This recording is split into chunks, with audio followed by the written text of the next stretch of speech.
디모데후서 2장 11절부터 읽겠습니다. 미쁘다 이 말이여, 우리가 주와 함께 죽었으면 또한 함께 살 것이요, 참으면 또한 함께 왕노릇할 것이요, 우리가 주를 부인하면 주도 우리를 부인하실 것이다. 우리는 미쁨이 없을지라도 주는 일양 미쁘시니 자기를 부인하실 수 없으시니라. 너희는 저희로 이 일을 기억하게 하여 말다툼을 하지 말고 하나님 앞에서 엄히 명하라. 이는 유익이 하나도 없고 도리어 듣는 자들을 망하게 하느니라. 내가 진리의 말씀을 옳게 분별하며 부끄러울 것이 없는 일꾼으로 인정된 자로 자신을 하나님 앞에 드리기를 힘쓰라. 망령되고 헛된 말을 버리라. 저희는 경건치 아니하며 점점 나아가나니 저희 말은 독한 창질에 썩어져 감과 같은데 그 중에 후메네오와 빌레도가 있느니라. 진리에 관하여는 저희가 그릇되었도다. 부활이 이미 지나갔다 하므로 어떤 사람들의 믿음을 무너뜨리느니라. 그러나 하나님의 견고한 터는 섰으니 인침이 있어 일렀으되 주께서 자기 백성을 아신다 하며 또 주의 이름을 부르는 자마다 불의에서 떠날지어다 하였느니라. 거기까지 보겠습니다. 진리의 말씀을 옳게 분별해서 부끄러움이 없는 일꾼으로 하나님께 드리라, 이런 말씀이었는데 지금이나 그때나 마찬가지로 교회는 그 세상 속에 있습니다. 그래서 그 세상의 많은 사상과 생각, 관습, 문화 이런 것에 둘러싸여져 있습니다. 교회만 딱 있는 게 아니고요. 그때 당시에 교회에도 그 많은 문제들이 있었던 것은 이런 문제들 때문입니다. 늘 얘기했던 대로 뭐 영지주의랄지 또 아니면 그 조로스타교의 영향이랄지 또 유태교의 영향이랄지 이런 것들이 그 초대교회 속에 들어와서 이렇게 혼잡한 그런 사상적 분위기를 가지고 있었습니다. 그래서 지금 진리의 말씀을 옳게 분별하라, 이런 말이 나오게 된 것입니다. 근데 이제 오늘날 우리 사정은 어떤가? 우리 사상 역시 마찬가지입니다. 지금도 영지주의적인 사상이 없는 게 아니고 또 유대주의적인 사상이 없는 게 아닙니다. 그대로 다 있는데 모양만 약간씩 변해갖고 있는 것 뿐입니다.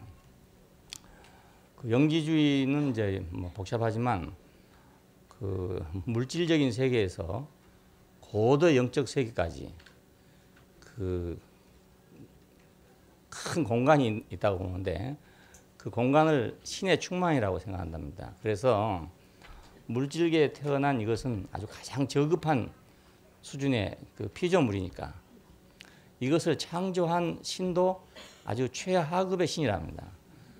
그렇지 않겠어요? 물건을 만들기를 이런 게 만들어 놨으니까 그 만든 신도 수준이 낮을 거 아니겠습니까? 그래서 그 영적인 지식을 통해서 점점 이 껍데기를 벗겨서 가면은 공기처럼 가벼운 그런 존재가 돼서 그 신의 경지에 이르게 된다. 이런 사상이 있습니다. 근데 오늘날도 마찬가지 있습니다. 우리들 안에서도 주변에도 그런 게 있습니다. 또 유대주의, 율법주의, 그 어떤 근본주의적인 종교 생활 이런 것도 역시 지금도 역시 있습니다. 자, 근데 우리 한국에 특별히 있는 것이 몇 가지 있는데 한 가지는 이제 그 무속 신앙입니다. 이건 주로 이제 불교하고 많이 관계가 됐어요. 원래 불교는 그런 것이 아니지만 조선시대에 오면서 그 유교가 그 정권을 지배했기 때문에 그 배불 정책을 써서 철저하게 불교를 이제 핍박을 했습니다. 그래서 불교는 설 자리가 없게 되고 결국 갈 곳은 산중밖에 갈 데가 없었어요. 그래서 산중으로 들어가야 됐는데 그 민간들의 신앙은 여전히 고려시대처럼 문제가 생기면 절에 가서 빌고 무엇을 구하고 이런 생활을 계속하게 됐습니다. 사대부나 이런 사람들은 그 반대했지만은 일반 평민들은 외로움을 찾아갈 때가 거기란 말입니다. 부족함을 찾아갈 때 거기니까 절을 찾아서 갔던 겁니다. 우리 조상들이 전부 절을 찾아간 이유가 바로 그것이고 심지어는 왕실에서도 어려운 일이 생기면 이제 몰래 절을 찾았던 그런 역사들이 모두 있습니다. 이건 아주 뿌리 있게 우리 민족 속에 박혀져 있습니다. 그래서 한국에 와서도 그런 무속적 기독교, 무속적 신앙을 주장하는, 무속적이라 하면 좀 듣기 싫겠지만 그 샤머니즘이 무속입니다. 결국엔 그 샤머니즘적 그런 그 메시지를 가지고 있는 사람들이 아주 그 성공을 한 이유가 바로 거기 있습니다.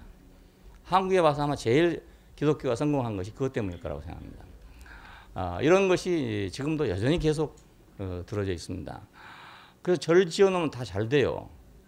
예, 절을 지어놓으면 왜 잘 되냐면요, 절에 가려면 공을 들여 갑니다. 공을 들여 가려면 그냥 가는 게 아니고 꼭 돈을 가져가야 됩니다. 그러니까 뭐 교회나 가만히 생각해 보니까 교회에서는 뭐 헌금하라고 뭐 부흥회하고 소리 지르고 그 난리 쳐서 하는데 정말 이거 답답한 짓인 거예요. 절에는 가만히 차례만 놔두면요, 불상만 잘 차려놔두면 와서 뭐 저절로 자기가 내겠다고 사정을 하고 있는 거란 말이에요. 그냥 안 될 수가 없지 않습니까? 왜냐하면 안 내고는 그 효험이 없거든요. 예. 내 만큼 효험이 난단 말이에요. 내 만큼. 지성이면 감천 아닙니까? 그래서 자기가 바친 것만큼 그만큼 효험이 나기 때문에 많이 내라고 안 해도 저절로 많이 내게 돼 있어요. 예. 그러니까 우리나라에서 그런 스타일의 교회가 아주 잘 된 이유가 바로 거기 있습니다. 그런가 하면 또 다른 것이 하나 있어요. 반대로 아주 심한 도덕주의입니다. 이것은 이제 유교적인 영향입니다. 그래서 그 산업공상, 우리 조선시대의 주된 흐름이 그거잖아요.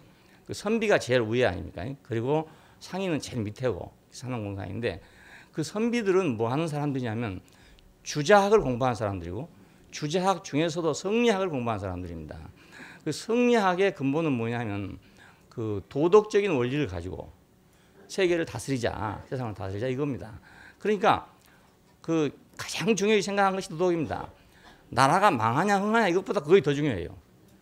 예, 임진왜란 전란 중에서 싸운 거예요. 그러니까 나라가 망하나 그건 뭐 큰 중요한 문제가 아니고 지금 선이 이기냐 악이 이기냐 이것이 더 중요하단 말입니다.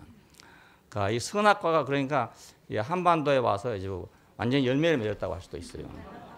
예, 주자학 중에서도 성리학. 예, 여기서 도덕주의가 나오기 때문에 그렇습니다. 그래서 이렇게 그 도덕주의를 주장하는 이 사상은 이제 근본주의적 사상이 됐어요. 그래서 기독교 근본주의라는 게 있습니다. 아주 그 글자 하나하나라도 전부 영감을 했고 뭐 이런 식으로 생각하는 그런 근본주의가 있는데, 이런 근본주의적인 기독교가 또 한국에서 잘 됩니다. 이거 우리가 보통 쉽게 말하는 보수주의라고 합니다. 보수적일수록 더 잘 됩니다. 예. 왜 그렇게 보수적이도 더 잘 될까? 그것은 바로 우리 민족의 심성 속에 거의 뿌리 박혀 있기 때문에 그렇습니다. 뿌리 박혀 있기 때문에. 그래서 중국에서 뭐가 들으면요, 한치도 그걸 변하지 않게 보존하려고 노력했습니다. 글자 하나도 안 변하려고 합니다. 지금 중국에서는 한자가 쓰기가 복잡하잖아요. 그래서 다 간자체를 지금 만들고 있거든요. 쉽게 쓰려고. 근데 우리 한국 사람들 옛날에요, 절대로 반자를 쓰면 안 돼요. 지금 간자란 말이 반자입니다. 쉽게 말하면. 그러니까 간편하게 쓰는 글자 있는데, 이런 걸 갖다가 막 자기 이름자에 쓴다든가, 아니면 어른한테 편지할 때 그런 걸 쓴다든가, 이러면 막 절대로 안 되는 거예요. 꼭 정자를 써야 되는 거예요. 그러니까 이만큼 근본주의적인 사고방식을 가지고 있어요. 예, 그러니까 기독교 근본주의가 와서 아주 잘 맥히는 것이 한국이 됐습니다. 그래서 우리가 한국의 기독교를 이해하려면 이 샤머니즘하고 그 유교의 그 성리학을 이해해야만 한국 교회를 이해할 수가 있어요. 바탕이 그거니까. 그러니까 지금 이런 것에다가 더군다나 이제 서양 철학 사상이 또 막 들어왔잖아요. 또 자본주의 물결이 막 들어왔잖아요. 그러니까 지금은 초대교회 때보다 더 복잡하게 됐죠. 사실 보면. 예, 내면적으로는 더 복잡합니다. 이런 속에 어떻게 우리가 진리의 말씀이라는 것이 전파될 수 있는가, 이 문제입니다. 진리 그러면 사람들은 이제 그래서 근본주의에서는 그 교리가 돼버립니다. 예, 철학하는 쪽에서는 사변적인 진리가 된단 말이에요. 이런 게 되는데, 여기서 말하는 그 진리는 그거하고 다르다는 걸 지금 오늘 얘기하려고 그런 겁니다. 예, 진리는 그 알레데이아라고 하는 이제 헤라버 말을 번역한 말인데, 이건 히브리어의 에메드라는 말이 왔답니다. 지탱한다, 확립한다, 이런 본래의 뜻을 갖고 있답니다.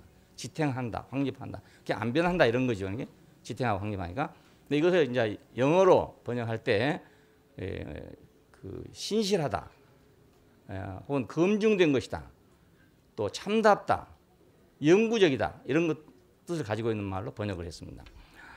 자, 그러니까 그 성경 안에 있는 그 진리에 대한 개념은 뭐냐면, 히랍 사람들처럼 사변적인 것도 아니고, 또 주자학에서 말하는 그런 도덕적인 그런 원리주의 이런 것도 아니고 사변적인 그런 것이 아니라 참되고 성실하다 이거하고 관계가 되어 있습니다. 예, 구약 시대에 그 진리라는 말을 사용할 때는 참되고 성실하다. 신명기 32장 4절에 그는 반석이시니 그 공덕이 완전하고 그 모든 일에 공평하며 진실무망하며 진실 이거 진리입니다. 그러니까 그때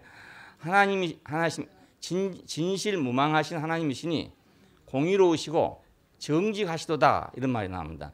그러니까 이 진리란 말은 히랍 사람들처럼 사변적인 그런 진리가 아니고 성실하다, 참되다 이런 뜻이 된단 말입니다. 그리고 불변하는 사랑 이런 걸 표현할 때도 마찬가지로 그렇게 말합니다. 창세기 24장 27절에 그 아브라함의 늙은 종이 그 주인의 명령을 받아가지고 그러니까 자부를 구하러 가는 거죠. 이삭의 아내를 구하러 갔을 때 그 집에 가서 그렇게 말합니다. 나의 주인 아브라함에게 주의 인자와 성실을 끊이지 아니하였습니다. 이런 말을 합니다. 여기서 그 성실이라는 말이 결국은 진실이라는 뜻입니다. 또 출애굽 34장 6절에 보면은 자비롭고 은혜롭고 노하기를 더디하시고 인자와 진실이 많으신 하나님이다. 그러니까 이 진실이라는 개념, 진리라는 개념이 그 어떤 사변적인 진리를 말하는 게 아니라 그 우리 인격적인 관계하고 연결이 되어 있는 그걸 진리라고 한단 말입니다.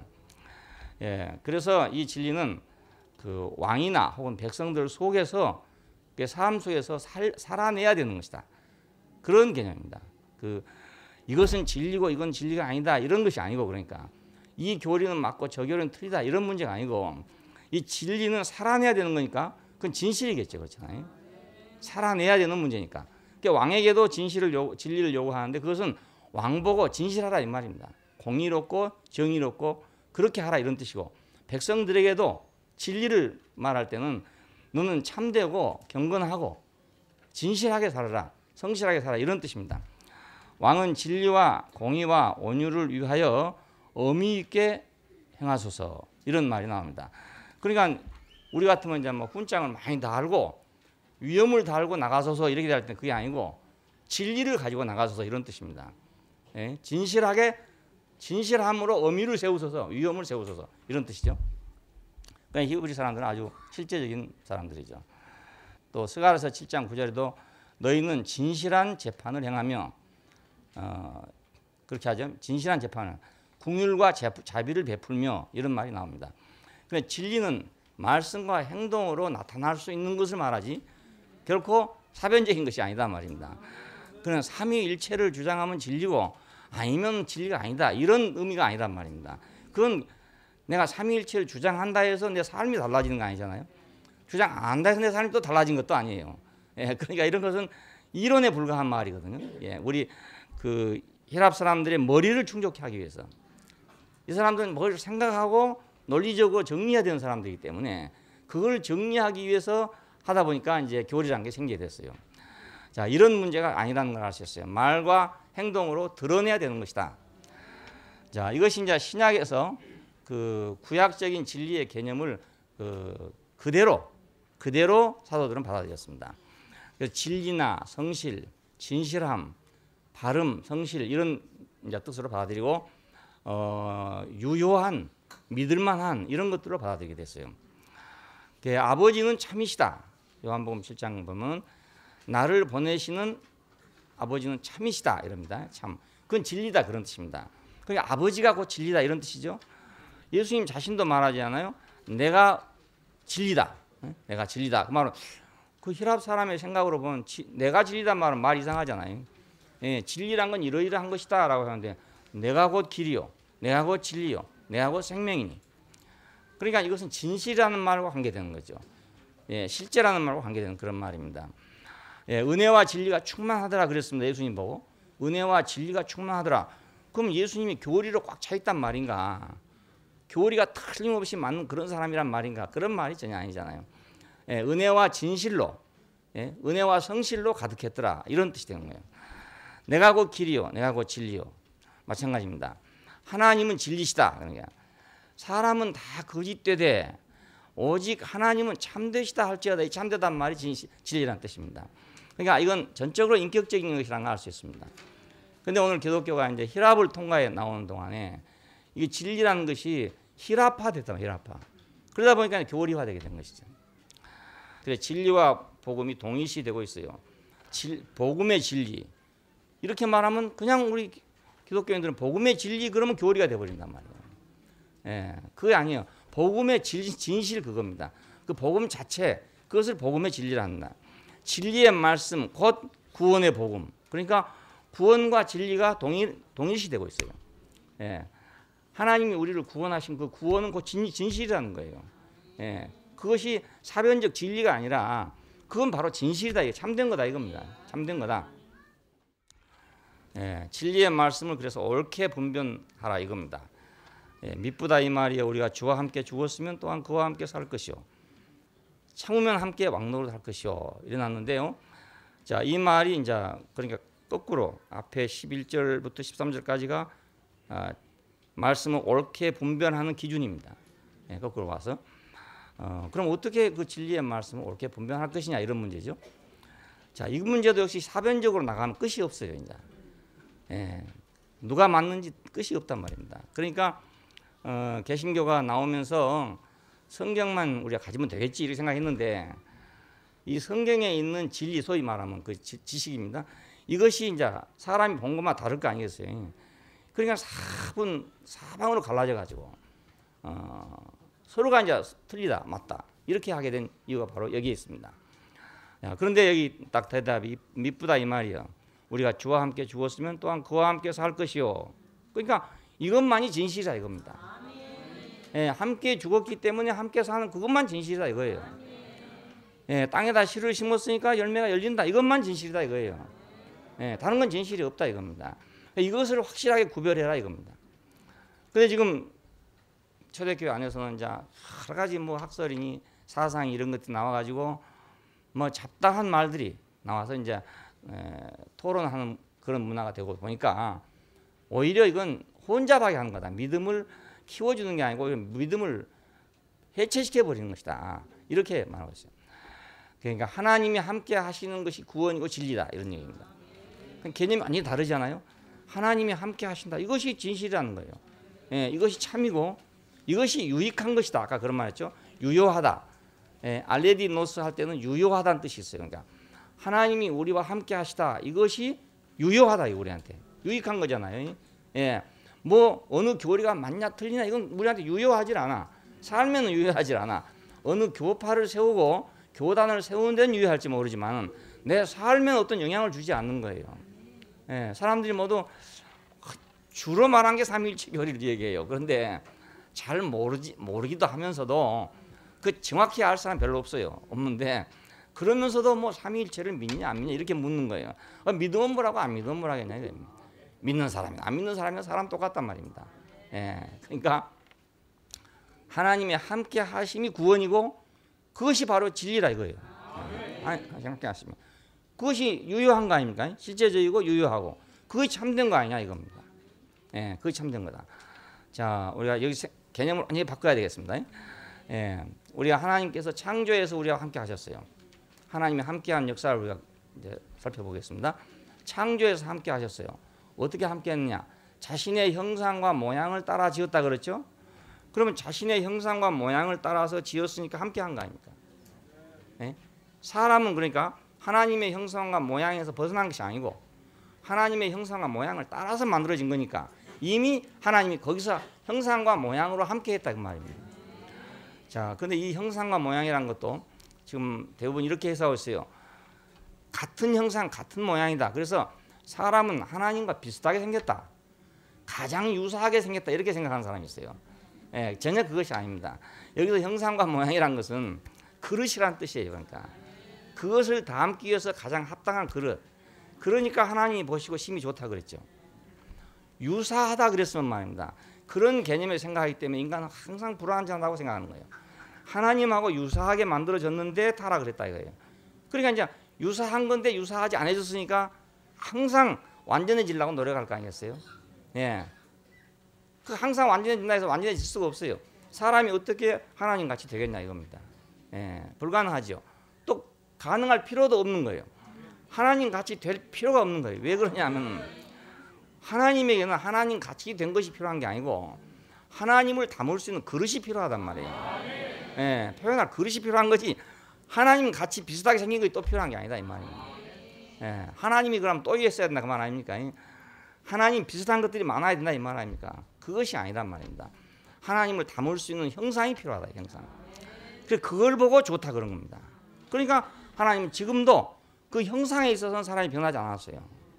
예, 선악과를 먹고 생각이 틀려졌고 그 마음이 틀려서 그렇지 그릇 자체는 마찬가지란 말이에요. 그러니까 포도주를 담기에 적당한 병도 있고요. 또 뭐 막걸리를 담기에 적당한 병도 있어요. 예, 포도주 병에다가 막걸리 담으면 안 어울리겠죠. 예, 색깔도 안 보이고 포도주 병은 까맣게 해야만 이거 이제 빛이 안 들어가야 되니까 예, 갈색으로 만들어놨는데 막걸리를 거기다 넣으면 이게 이것도 아니고 저것도 아니고 그렇게 안 되겠어요. 예. 뚝배기가 딱 저격이고 이것이. 그러니까 그 뚝배기를 만들어서 막걸리를 담는 것은 막걸리를 담으려고 하는 사람이 볼 때는 힘이 좋은 거죠. 힘이 좋아. 근데 포도주를 담으려는 사람한테는 뚝배기는 힘이 좋은 게 아니고 이건 정말 포도주 베리는 거다 이겁니다. 베리는 거. 자, 그러니까 사람을 보시고 하나님 좋다 하신 것이 뭘 좋다 했는가를 알 필요가 있죠. 예. 그러면 우리 자신이 절망할 필요가 전혀 없어요. 예, 절망할 필요가 없습니다. 농부가 흙을 보고 좋다 그런 것은 흙을 먹을 수 있어 좋은 게 아니고 거기다 씨를 뿌려서 열매를 거둘 수 있기 때문에 좋다는 거 아니겠습니까? 예? 흙을 좋다는 이유는 말입니다. 근데 흙이 열매하고 비슷하게 생겼다 이래 보면 안 되는 거라. 예, 비슷하면 그러면 흙이 잘 되면 그 열매가 되겠습니까? 예? 흙을 어떻게 변화시켜 가지고 열매를 먹을 수 있겠냐 이겁니다. 흙은 영원히 흙입니다. 예, 씨를 뿌리면 거기서 그것이 열매가 나와서 그 열매를 먹게 되니까 흙은 열매를 위해서 좋은 거죠. 아주 좋은 거죠. 사람은 하나님에게 그렇게 좋은 겁니다. 자신의 형상과 모양을 따라서 지었다. 그리고 생기를 불어넣어줬다 그랬죠. 그래서 이제 사람이 이제 이렇게 산홍이 됐다 그럽니다. 그러니까 이미 그 생기는 어디 공중에 갖다 준 게 아니고 하나님 자신의 생기를 불어넣어줬으니까 이미 함께 한 거 아니겠어요? 예. 자, 이건 하나의 원형입니다. 자, 그 이후에 모든 그 하나님과 우리와 함께함의 원형이 되는 겁니다. 예, 여기서는 원시적인 표현이기 때문에 이렇지만은 점점 이것이 내려가서 임마누엘이 되는 거예요. 자, 건축에서 함께 하셨다. 이것은 아담이 독차하는 게 좋지 못하다 하고서 그의 배필을 지으려고 할 때 갈빗대를 빼서 지었다 그럽니다. 그러면 그 갈빗대로 하와를 지었으니까 이미 하와를 지을 때 갈빗대가 거기 들어가 지어진 거 아니겠어요? 이것이 바로 함께잖아요. 함께. 생기가 들어가서 산혼이 됐다. 갈빗대가 들어가서 하와가 됐다. 그냥 보다 더 구체적이고 완전하잖아요. 예, 생기가 들어와서 사람이 된 거하고 갈빗대가 들어가서 하와가 된 거하고를 비교하면 아주 구체적이잖아요. 자, 이것이 역시 임마누엘의 이제 원리가 됩니다. 우리가 임마누엘을 생각할 때 하나님이 우리와 함께 계시다 함이라는 그것을 생각할 때 이 원리를 벗어나서 잘못 생각하면 옆에 따라다닌 걸로 생각하기 쉽단 말입니다. 같이. 그런 문제가 아니잖아요. 생기를 불어넣어서 산혼이 됐다. 갈빗대가 들어가서 하와가 됐다. 이러니까 이 문제는 옆에 같이 다니는 문제가 아니죠. 이게 문제가. 그렇잖아요. 자, 여기 이제 창세기 1장과 2장에는 이렇게 이제 완전하게 계시가 돼 있어요. 근데 그 다음부터는 이미 선악과를 먹고 동산을 나갔기 때문에 그때부터 함께라는 개념은 지금 이 동산에 있던 거와는 다른 거란 말입니다. 예, 그걸 찾아가는 것뿐이지 진짜 함께 가는 게 아니었죠. 자, 부르심에서 함께 하셨다. 아브라함과 이삭과 야곱은 부르심의 세대의 사람들입니다. 하나님이 불러내신 사람. 근데 거기에 대해서는 뭡니까? 내가 너와 함께 하겠다고 합니다. 항상 내가 너와 함께 하는, 네가 어디로 가든지 내가 함께 하겠다. 야곱에게도 네가 어디로 가든지 내가 함께 하겠다. 그럼 늘 내가 따라다니겠다 이 말입니다. 아직 갈빗대가 된다는 말은 아니고 그 호흡이 된다는 말이 아니라 너 곁에서 늘 내가 보호자가 되겠다 이런 뜻이에요. 이건 이제 그러니까 창세기 1, 2장하고는 다른 세계죠. 예. 이 다른 세계에 들어와서 있는 것을 원래 있는 거라고 생각하면 안 된단 말입니다. 예. 이것은 이미 병이 들어서 병원에 왔기 때문에 집에서 뭐 주사 닌겔을 맞고 삽니까? 병원에 가서 밥을 못 먹으니까 닌겔을 맞고 사는 거 아니겠어요? 예. 그런 것과 똑같아요. 건강할 때는 밥을 먹고 살았는데 건강하지 못하니까 병원에 가서 이제 영양을 주사로 맞고 있는 거랑 똑같은 거란 말이에요. 너와 함께 하리라. 이거 참 좋은 거긴 좋은 거지만 그 영원한 계시에 비하면 아주 수준이 낮은 거다 이겁니다. 예, 이스라엘은 구속에서 하나님이 함께 하셨죠. 모세와 함께 했습니다. 그래서 지팡이를 들 때도 함께 하셨고 말을 할 때도 함께 하셨고 그래서 바로 앞에 섰을 때 모세가 섰지만 하나님이 함께 서는 그런 장면이었죠. 구름 기둥과 불 기둥 이건 아주 분명한 것입니다. 이스라엘 백성이 진행할 때 낮에는 구름 기둥으로 밤에는 불 기둥으로 인도했다 이거예요. 그러니까 정말 하나님이 함께 하시는구나. 늘 우리와 같이 있구나 하는 것을 실감할 수 있게 됐다는 뜻입니다. 불기둥이 어떻게 생겼는지 구름 기둥이 어떻게 생겼는지 우리는 잘 모르죠. 잘 모르는데 이 사람들은 그렇게 표현을 하고 있어요. 그냥 뭐였는지는 모르겠지만 낮에는 무지하게 덥답니다. 사막의 길이 뭐 50도 60도 이렇게 되니까 무지하게 더운 지역이니까 구름이 끼워지면 참 시원하고 좋겠죠. 구름이 끼면 그 구름 기둥 밤에는 또 춥답니다. 이게 무지하게 춥답니다. 그래서 불기둥이 오면 훈훈해지지 않겠어요? 예, 그래서 구름 기둥과 불 기둥이다 이렇게 말했는데 그것이 하나님의 그 절대적인 보호하심에 대한 어떤 표현이라고 할 수 있어요. 우리는 그걸 모르지만은 그와 같이 하나님이 우리를 보호했다 이런 뜻이죠. 예, 불기둥처럼 밤에는 불기둥처럼 낮에는 구름기둥처럼 우리를 보호했다 이렇게 말한 겁니다. 그리고 이제 그보다 더 구체적으로는 성막과 율법으로서 하나님께서 사람과 함께 하셨어요. 성막을 지은 것은 하나님이 사람과 함께 하기 위해서 지은 집입니다. 그래서 언제든지 딴 데서는 하나님을 못 만나지만은 왜 못 만납니까? 동산 밖에 왔으니까 만날 수 없지만은 성막 안에 들어가면 만날 수가 있다. 특별한 지역을 영역을 만들어서 거기서만 하나님과 사람이 만날 수가 있다. 이건데 이것은 그리스도의 인격을 상징하는 것이었었어요. 예, 그 안에서만 사람이 만나질 수 있다. 그리고 인류 구원을 위해서 함께 하셨다. 이걸 이제 약속을 하셨습니다. 이사야 7장 14절에 보면 처녀가 잉태하여 아들을 낳을 것이고 그 이름을 임마누엘이라 할 것이다. 이걸 번역하면 하나님이 우리와 함께 계시다 함이라 그랬죠. 그러니까 자 구원을 약속할 때 지금까지는 내가 함께 있어주고 구름 기둥도 되고 불 기둥도 되고 이렇게 내가 보호를 해줬는데 보호자의 입장이었었죠. 그런데 그 보호는 한계가 있더라 이 말입니다. 예, 보호를 해줘도 그것이 내가 아무리 보호하려 해도 상대방이 잘못해보면 보호가 안 되는 거예요. 그렇죠? 예, 내가 하라는 대로 꼭 해야 그게 보호가 되는데 내가 아무리 보호해 주려 하더라도 내가 하라는 대로 안 하면 보호가 안 되는 거라. 본단 내가 대신해 줄 수는 없는 거니까. 그렇죠? 자, 누구한테 돈을 대주고 장사를 시켰어. 그러면 이제 함께 한 거 아닙니까? 함께 한 건데 함께 한다 해서 장사가 다 잘 되냐? 그런 게 안 되고 장사하는 사람에 따라서 잘 될 수도 있고 안 될 수도 있고 그래요. 예, 자기 마음대로 해보면 안 될 거 아닙니까? 나는 이렇게 돈을 벌어봤으니까 너도 이렇게 벌어라 하고서 지금 딱 만들어줬어. 만들어줬는데 안 돼. 왜 안 돼? 나하고 같은 방법으로 안 하니까 안 될 거 아니겠습니까? 예, 음식점이 참 잘 된 집이 있어요. 그러면 누구든지 가보면 맛이 있단 말이에요. 그러니까 사람이 가는 거죠. 그러면 누구든지 배워가지고 좀 하면 안 될까? 꼭 저렇게 배우면 될 텐데 뭐든지 그렇잖아요. 그 사람 하는 거 잘 되니까 그러면 꼭 저렇게 배우면 잘 되지 않을까 싶어요. 그런데 안 되는 거예요. 근데 왜 안 되나? 왜 안 되나? 꼭 같이 했는데도 안 되나? 그게 아니에요. 꼭 같이 안 해요. 예, 꼭 같이 안 하고 유시영 이제 말 맞다나 지 생각대로 해버리니까 안 된다. 그러니까 아무리 배워도 지 생각대로 하는 거예요. 그러니까 주인이 바뀌면 음식 맛이 딱 달라져 버려요. 그럼 손님이 썰렁해져 버리면 썰물이 돼 버려. 썰물. 모든 게 다 그래요. 그러니까 이 보호라는 건 한계가 있다 이겁니다. 우리 제주도에 가면 오리를 잘해서 유명한 집이 있어요. 아주 돈을 잘 벌었어요. 근데 이 사람이 이제 뭐 몸이 아프고 이래가지고 그만두게 됐는데 자기 친척한테 그걸 전수해주고 갔습니다. 그러니까 뭐 양심적으로 전수 안 했겠습니까? 그런데 썰렁해져 버리면 말았습니다. 예. 그러니까 그대로 안 한 거예요. 그대로 안 해. 그대로 가봐서 먹어보니까 맛이 없어.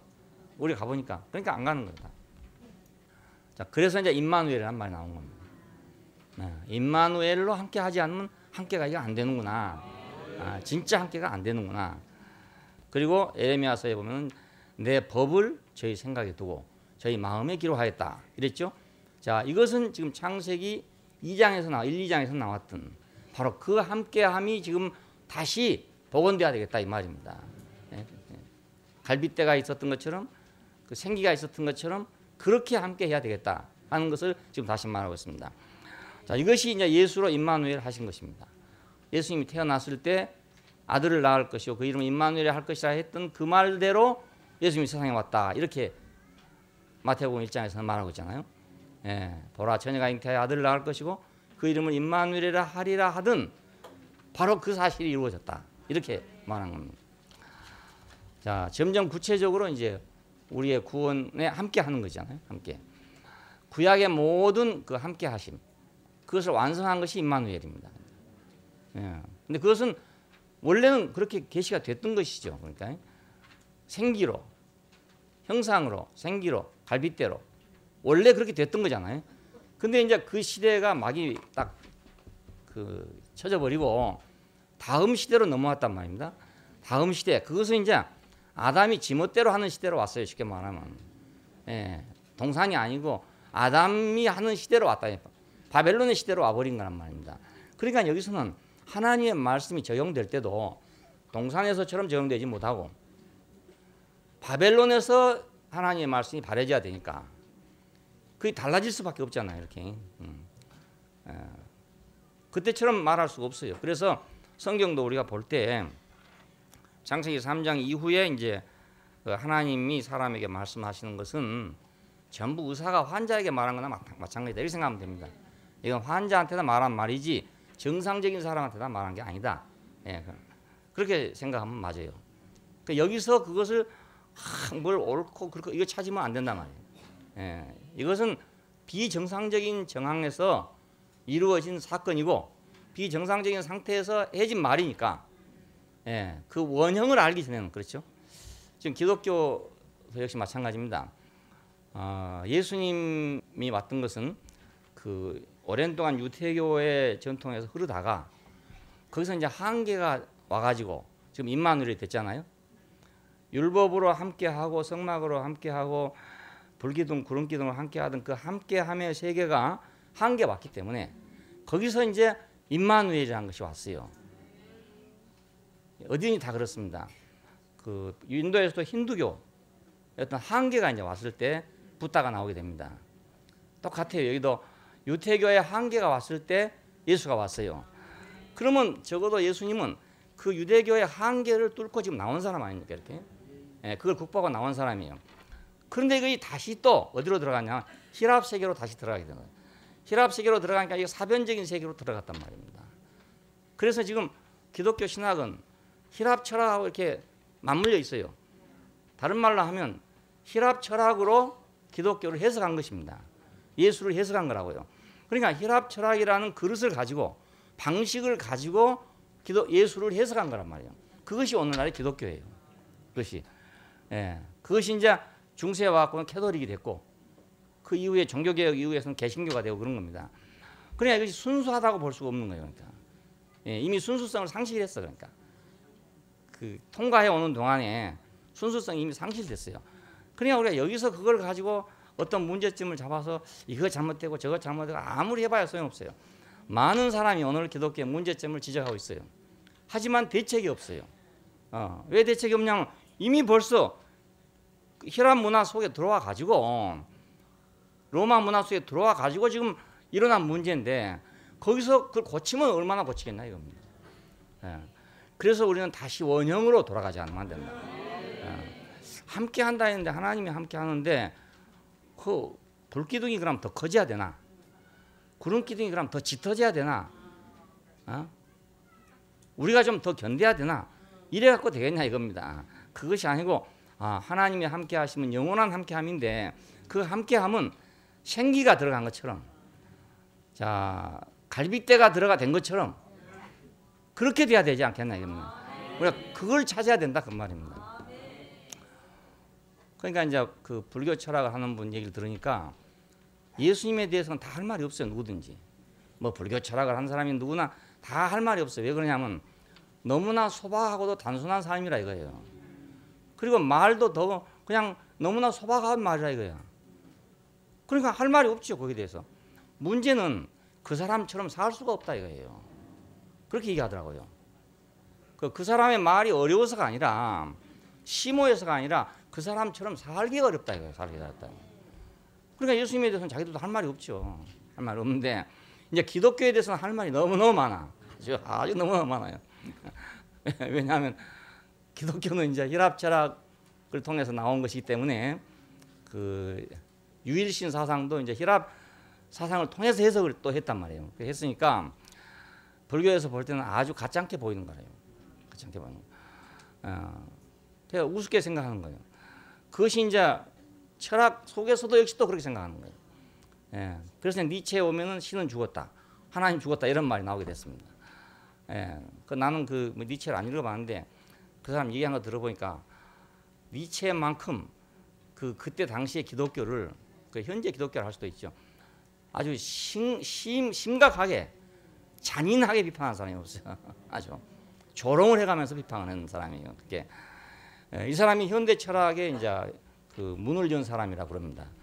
결정적으로 현대 철학으로 들어온 사람이 바로 그 사람이라고 돼. 근데 이 사람이 기독교에 대해서 아주 저주 섞인 그런 그 비판을 하고 있어요. 신이 죽었다 이거, 신이 죽었다. 그건 기독교의 신이 죽었다 그 말입니다. 신이 죽었다. 죽었는데 여러분은 그 죽은 수영장에 냄새가 안 나냐? 지금 썩어가고 있는데 그 냄새를 못 맡냐? 이런 식으로 막 완전히 미치광이처럼 막 광이 돼가지고 부르짖는 거예요. 예, 그 기독교에 의해서 너무나 억압되었던 어떤 것을 표출하고 있는 것 같아요. 예, 자기 아버지가 목사였는데 4살 땐가 정신병으로 죽었대요. 자기 아버지가. 그리고 나서 이제 할머니하고 어머니하고 누이하고 이렇게 여자들 밑에 자랐는데 그때 당시에 그 기독교 분위기 속에서 자란 거죠. 그러니까 독일 기독교 분위기에서 자랐으니까 엄격한 어떤 규율 속에 자랐던 것 같아요. 예, 그런데 커가지고 철학을 하고 나니까 이제 이 반발이 생긴 거 아니겠습니까? 왜 있지도 않은 신이 인간을 이렇게 억압하냐 이것이죠. 다 사람이 만들어 놓고 허구로 만들어 놓고 그 신에게 복종하라고 한다 이겁니다. 그러니까 나는 이 신을 다 죽여버리고 이제 다 없애버리고 이제 초인이 되겠다가 아닙니까? 그러니까 그것은 결국 신을 없애버리고 자기가 신이 되겠다 이 말이죠. 예, 그 신을 다 없애버린 것은 내가 신이 되겠다. 그래서 아마 그 여파로 히틀러가 나왔는지 모르겠어요. 그 권력 의지잖아요, 권력 의지. 그 인간의 의지가 모든 걸 만들어낼 수 있다. 왜 신 같은 거 있어가지고 귀찮게 하냐 이겁니다. 신 같은 거 있어가지고 되도 안 한 게 있어가지고 왜 사람 괴롭게 하냐 이 말입니다. 그러니까 자 이렇게 된 것이 지금 우리 현대에 들어왔습니다. 현대 사상에 들어왔습니다. 그러니까 지금 기독교가 그 태연한 자세로 있어서 안 될 때죠. 그런 때가 아니죠. 예, 불교는 그거하고 이제 편승해서 봐라, 봐라. 기독교 이런 것이다. 이렇게 하고 있으니까 우리가 그걸 받아들일 건 철저하게 받아들여야 될 문제죠. 예, 그걸 반박할 일이 아니고 철저히 받아들여야 될 반성할 일이에요. 기독교가 원래는 그게 아닌데 말입니다. 지금 다른 것이 들어와 그렇게 돼버렸어요. 예, 그러니까 우리가 거기서 그걸 반박하고 있을 게 아니라 우리가 원형을 찾아야 되는 거잖아요. 얘는 너 미친놈이다 말이야. 이렇게 할 것이 아니라 그래 비판받을 만한 그런 이유가 있으니까 우리는 원천적으로 돌아가야 된단 말이에요. 예, 니체가 예수를 비판한 거 아니단 말이에요. 기독교를 비판한 거지. 그러니까 우리는 근원으로 돌아갈 필요가 있습니다. 예, 성경을 잘 몰라도 어디로 돌아가야 되냐면 근원으로 돌아가면 된다. 하나님과 사람의 그 근원적 관계, 병든 사람이었을 때의 관계가 아니라 건강한 사람이었을 때의 관계로 돌아가야 된다. 의사가 건강한 육체를 알아야 병든 육체를 구별할 거 아닙니까? 건강이 어떤 건지를 모르면 말입니다. 이게 병이 들었는지 안 들었는지 알 수가 없단 말이에요. 건강을 먼저 알아야 이제 알 수 있죠. 보석을 감정하려면 진짜 보석을 먼저 알아야 가짜 보석을 감별할 수 있을 거 아니겠습니까? 그러니까 우리가 근원적으로 하나님이 우리와 함께 하는 것은 이것이었구나. 형상으로, 생기로, 갈빗대로 이렇게 함께 한 것이었구나. 자, 그래 예수님께서 이제 오셔서 함께 혈육에 속하셨다 그럽니다. 함께. 히브리서 2장 14절에 보니까 함께 한 모양으로 혈육에 속하신 것은 우리를 구속하기 위해서 그런 것이다.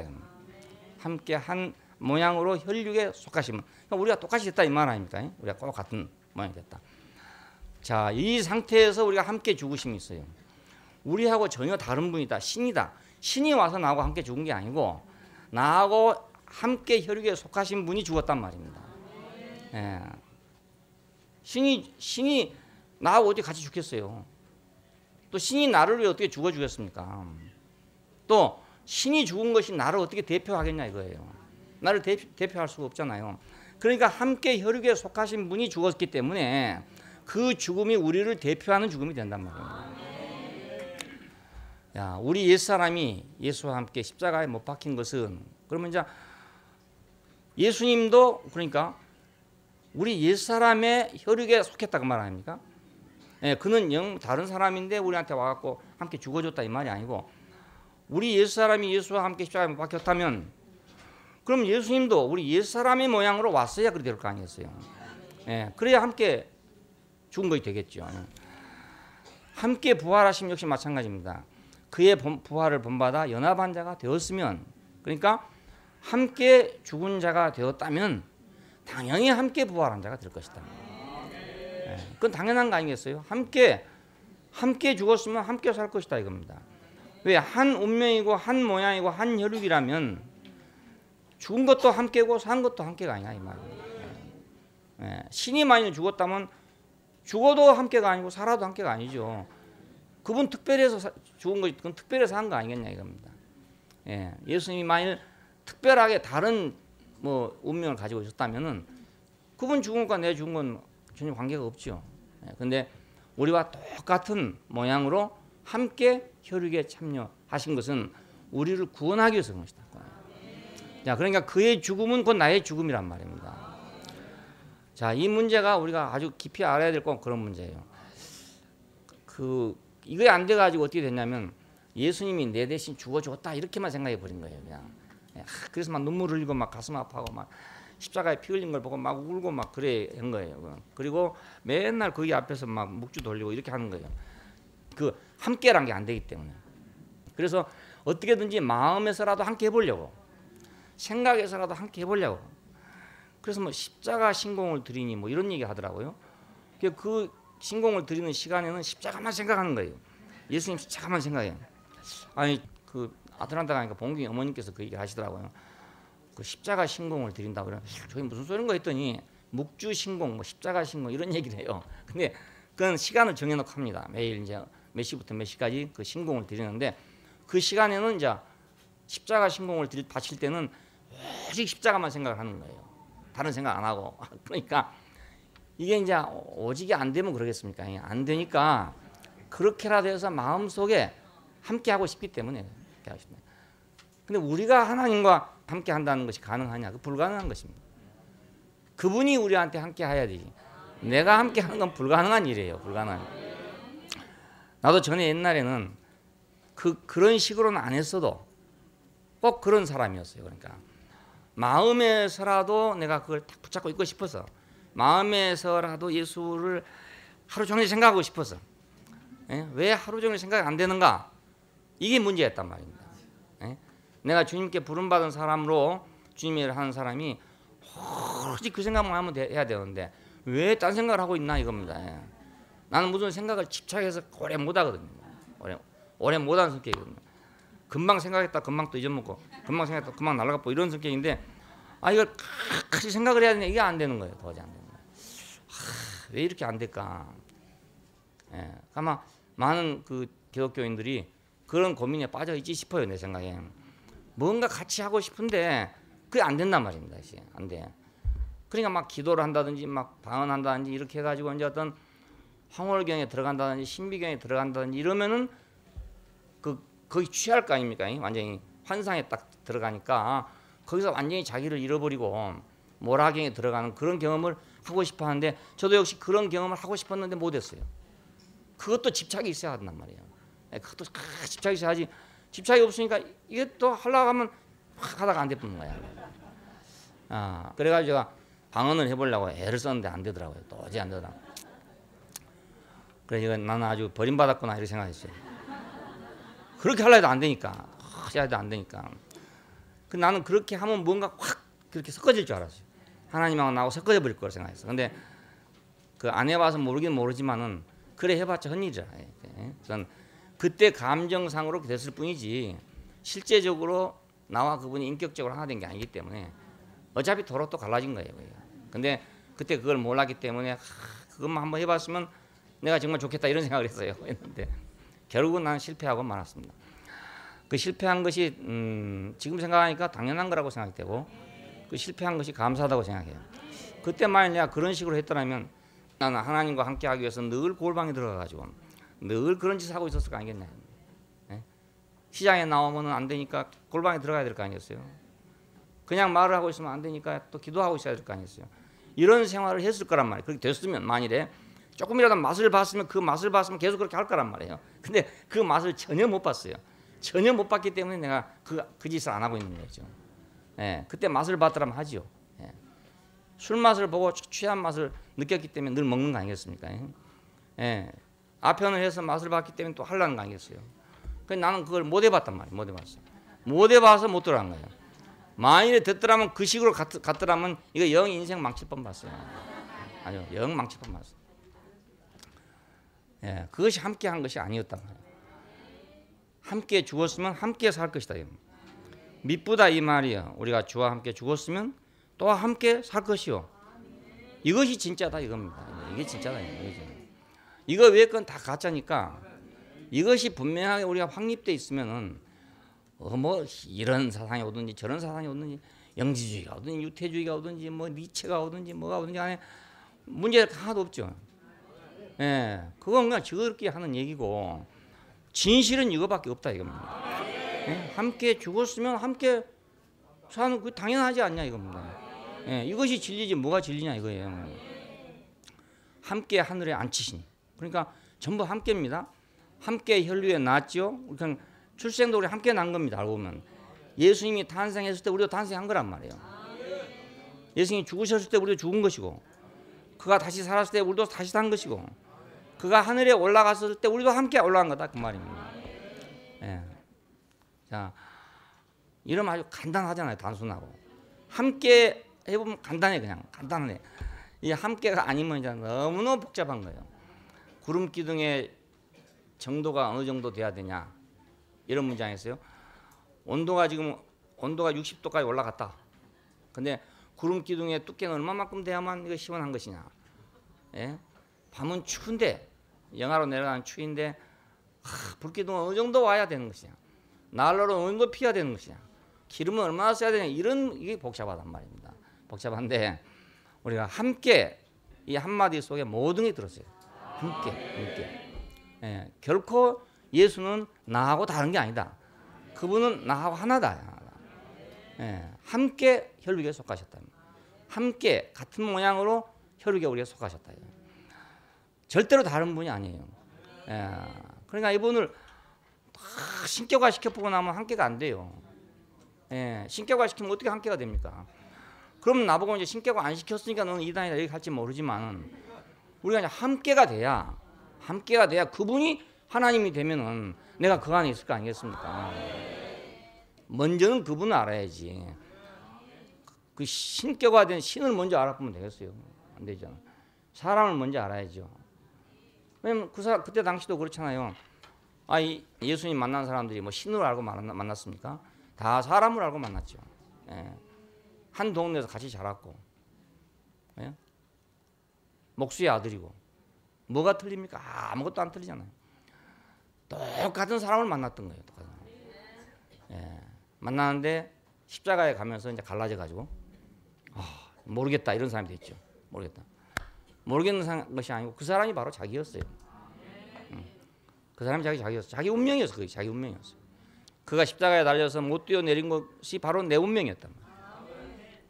돌로 떡을 만들 수 없는 것이 바로 내 운명이었어요. 그것이. 그러니까 만일 그분이 다른 자리에서 마귀를 물리쳤다면 우리는 영원히 불가능한 것이죠. 근데 내가 돌로 떡을 만들 수 없는 그 자리에서 물리쳤으니까 그 누구나 가능한 아닙니까? 우리가 어떻게 김연아처럼 피겨를 하겠어요? 못 하거든요. 뭐 체질이 우리하고 다르게 생겼는데 하여튼 좀 다를 거라 나는 어려서부터 이 운동을 해보면 잘 안 돼요. 몸치라 몸치 잘 안 돼. 근데 그 잘 된 사람이 있거든요. 원래 타고나기를 아주 잘한 사람도 있어요. 그러니까 그 체질이 틀리면 운동해도 안 돼요. 예체능 계통이라는 건 전부 타고난 소질이 있어야 되지. 소질 없이 연습 많이 한다고 되는 게 절대로 아닙니다. 아니니까 소질 없는 사람은 연습하지 마세요. 괜히 고생만 해, 고생만 해.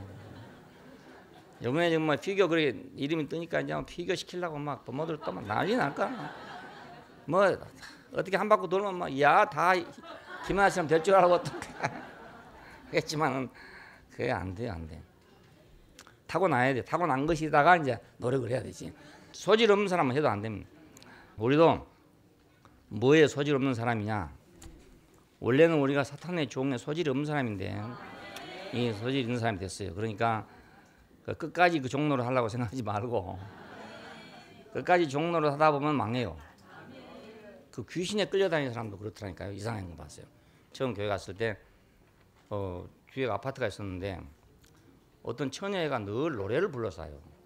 그 노래 연습을 하는가 봐 생각했는데 어느 날 그 어머니가 우리 집에 뭐 장사하러 있고 왔는데 와서 애가 돌았다 이거라. 왜냐하면 그 무슨 저 콩쿠르에 나갔다가 떨어져 버렸어요. 그래야 얘가 확가닥 돌아보는 거라. 그런데 콩쿠르에 나가서 잘못해서 떨어졌다 이렇게 생각한 게 아니고요. 그 어머님 말씀이 그래. 내가 미신을 섬겼더니 그래서 그렇게 됐다는 거라. 그 어머니가 그래 자기가 그래.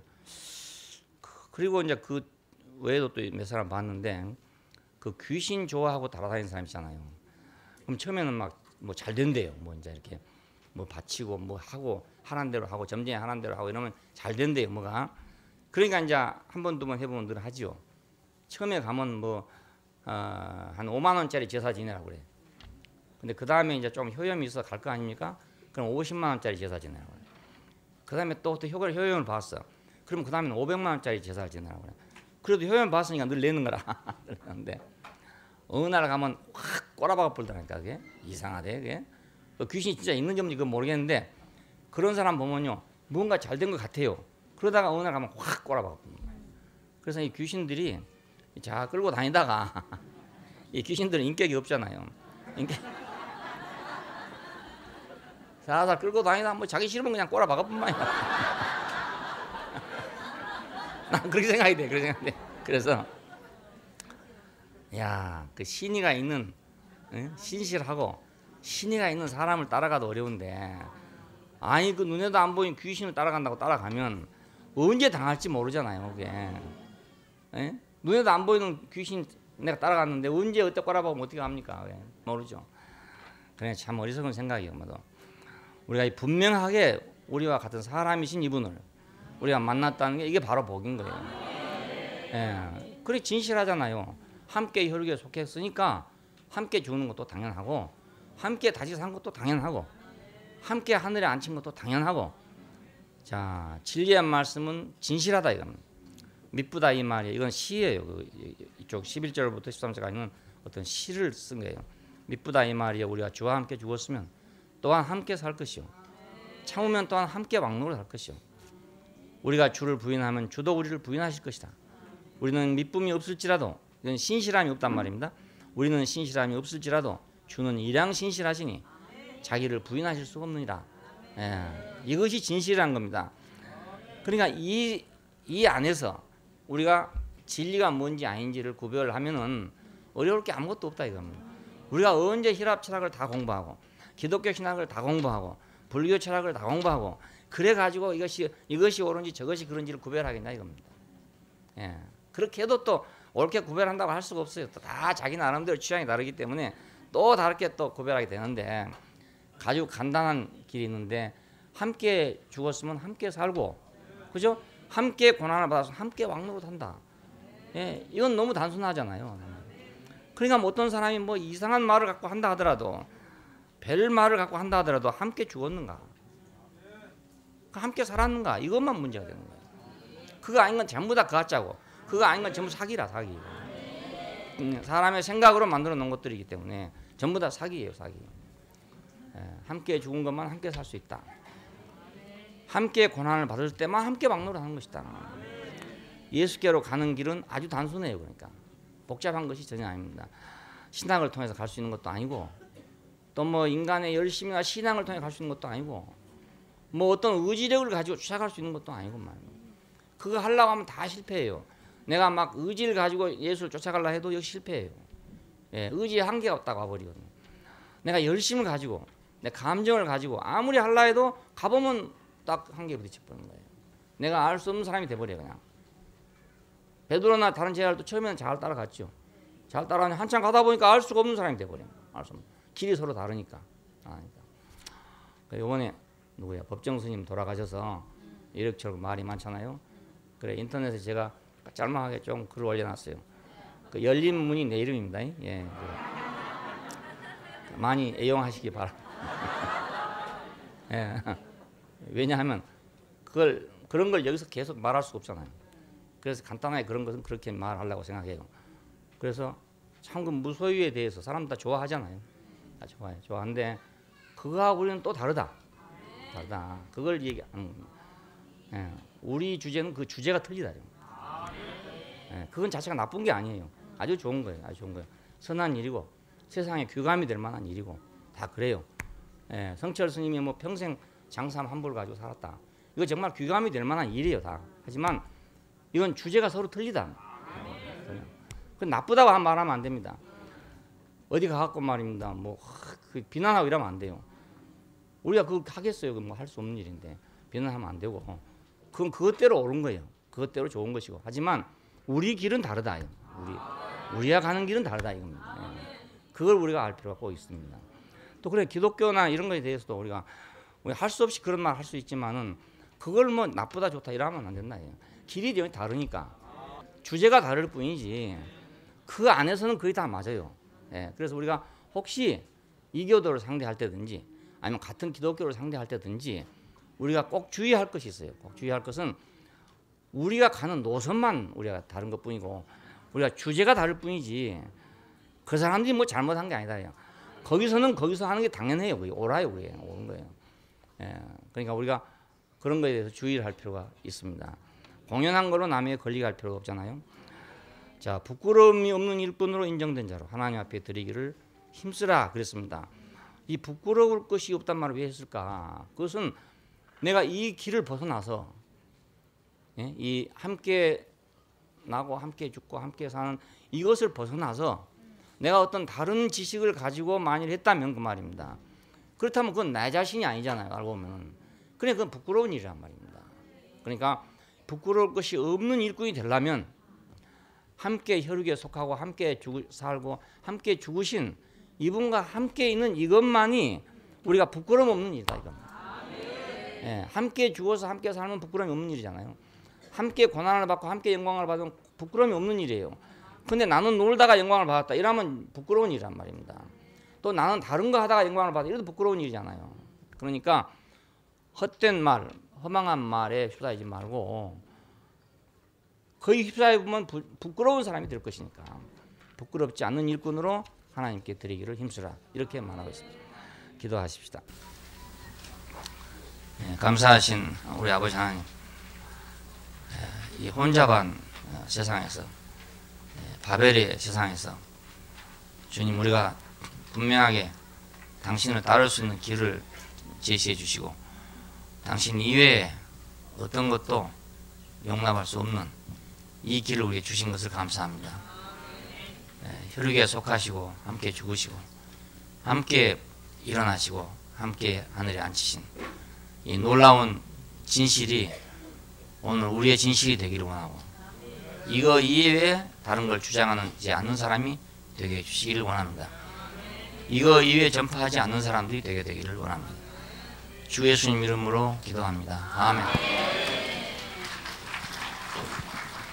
주님 안에 사는 우리 그의 풍성 넘쳐나네 세상 사랑